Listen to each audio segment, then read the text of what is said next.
In the last lecture, you learned 10 specific traffics to increase your organic likes.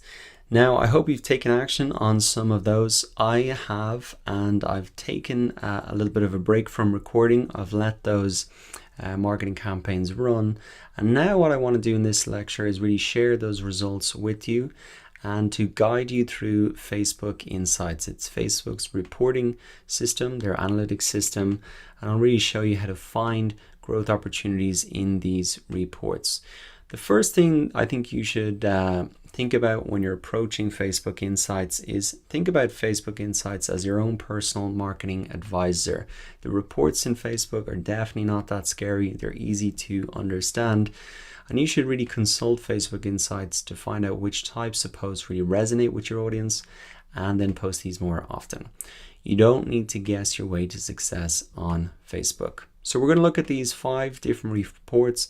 The first 3 are kind of a little bit harder to read, but definitely posts and people very easy to understand. There's really actionable stuff out of those. So all you need to do is come into your Facebook page, and before we even go into Insights up here, you can really see a little bit of a preview of some of your marketing results and metrics here. So this week I've reached 295 people, I had 92 post engagements, 29 signups, so people clicking through here, which was a bit of a surprise for me, 6 website clicks, which is great to see people returning to my website, and that clicks down through this link here.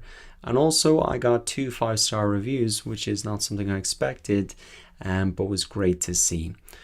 Overall as well, I think the Facebook setting up the page has been a huge benefit already, because I'm starting to see really a much better understanding of my buyer persona here. I can see people's profiles. I can see really, some of what they're really up to, what their lives are like. And that really helps me to understand much better who my buyer persona is. And that allows me to serve them better if I can really define that in much more concrete terms. And seeing people's faces, it's much easier to do than looking just at Google Analytics or just looking at their email address in MailChimp. You cannot really get the context anywhere else about your buyer persona than you can see here on Facebook. So if we go back to the very start of our Facebook marketing course notes here, that was one of the key reasons why Facebook is important for your business. You can really gather a lot of valuable marketing information and use the Facebook Insights to dig deeper into it as well. So now that we have some context about our audience, let us return to Facebook Insights and really come in here, and I'll share what has really been successful for me. So the first couple of reports we're going to look at is likes. This is the first report here. This will really show you the number of people who have liked your page within a specific time range, and also where that happens. You can see a breakdown of paid versus organic, as well as how many people unliked your page. All right, so what you can see here is just a visual of that. You can see the page likes as of today, so that's not too bad within about 5-6 days. And down here as well, I can see the net likes. Nobody's unliked. I've had no paid likes. This has all been organic. Where it happened on my page as well, I can see a lot of it happen on my page.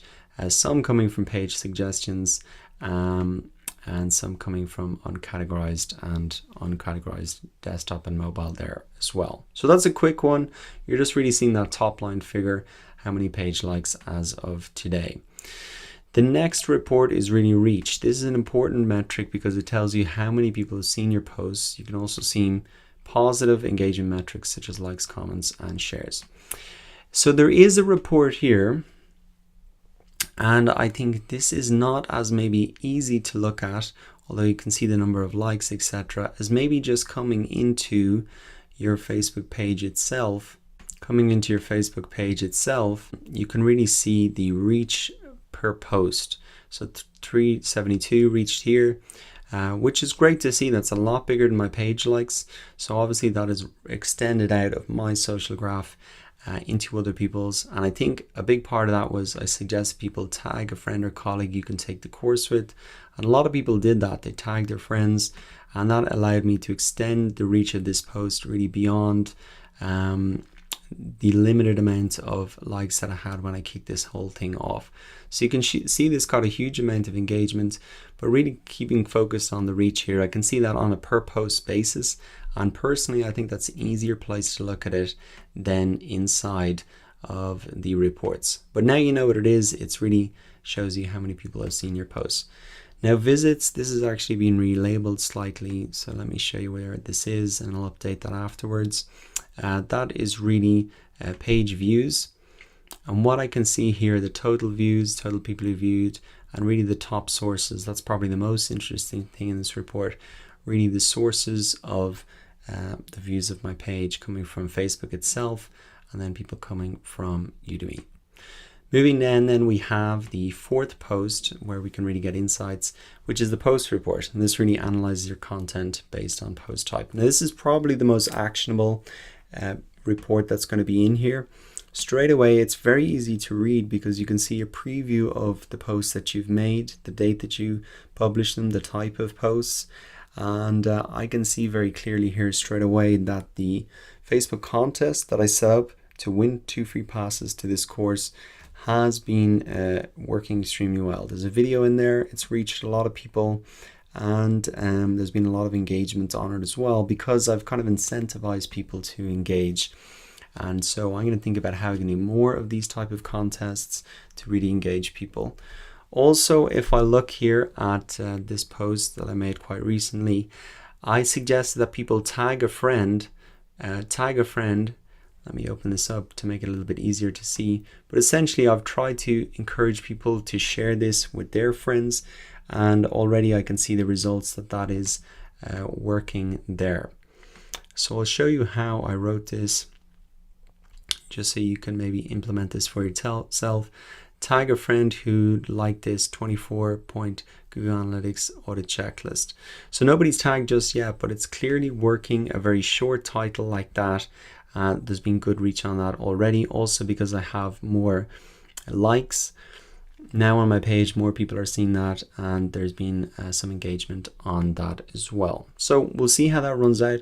But clearly, I think incentivizing people and getting them to tag friends to bring it and share it with their friends is a key way that you can grow, even with a very, very limited number of likes like I have right from the start.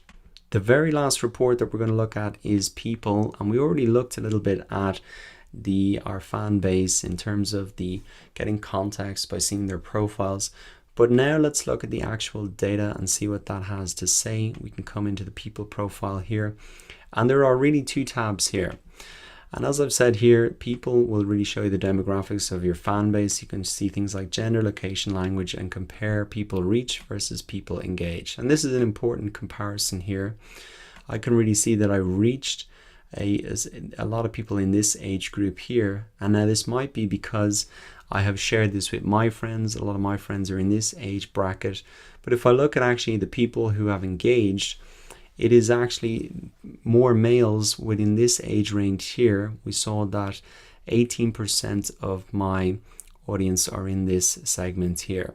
So that's interesting to see that the people who have engaged especially are between 35 and 44, mostly men. And that's interesting to me because when I'm thinking about a course that I'm selling here, it's probably not people starting a job for the first time. These are maybe people who want to learn new skills or change jobs. So if I think about my sales page and my sales pitch, I should really be considering these people and taking this information into context with me. Now that really wraps up on the 5 Facebook Insights reports that you can use to measure your success and find growth opportunities. And that really wraps up on this Facebook marketing course as well. In the next lecture, I'm really going to recap on what we have covered, and also I'm going to give you an incentive to finish out to get your Facebook page published, and I'll help you really promote your Facebook page. All the details in the next lecture.